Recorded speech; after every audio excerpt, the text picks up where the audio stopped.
தூய மார்க்கு எழுதிய நற்செய்தியிலிருந்து வாசகம். அதிகாரம் 9, இறைவசனங்கள் 30-37 வரை. அக்காலத்தில் இயேசுவும் அவருடைய சீடர்களும் மலையை விட்டு புறப்பட்டு கலிலேயா வழியாக சென்றார்கள். அது யாருக்கும் தெரியக்கூடாது என்று இயேசு விரும்பினார். ஏனெனில் மானிட மகன் மக்களின் கையில் ஒப்புவிக்கப்பட இருக்கிறார். அவர்கள் அவரை கொலை செய்வார்கள்.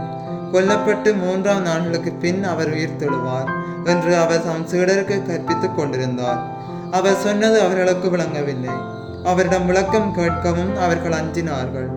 அவர்கள் கப்பர்நாகுமுக்கு வந்தார்கள். அவர்கள் வீட்டில் இருந்த பொழுது இயேசு வழியில் நீங்கள் எதை பற்றி வாதாடி கொண்டிருந்தீர்கள் என்று அவர்களிடம் கேட்டார். அவர்கள் பேசாதிருந்தார்கள். ஏனெனில் தங்களுள் பெரியவர் யார் என்பதை பற்றி வழியில் ஒருவரோடு ஒருவர் வாதாடி கொண்டு வந்தார்கள். அப்பொழுது அவர் அமர்ந்து 12 கூப்பிட்டு அவர்களிடம், ஒருவர் முதல்வராக இருக்க விரும்பினால் அவர் அனைவரிலும் கடைசியானவராகவும் அனைவருக்கும் தொண்டராகவும் இருக்கட்டும் என்றார்.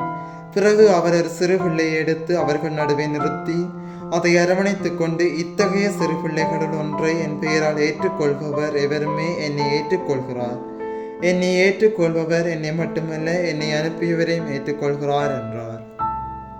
இது கிறிஸ்து வழங்கும் நற்செய்தி. கிறிஸ்துவே உமக்கு புகழ்.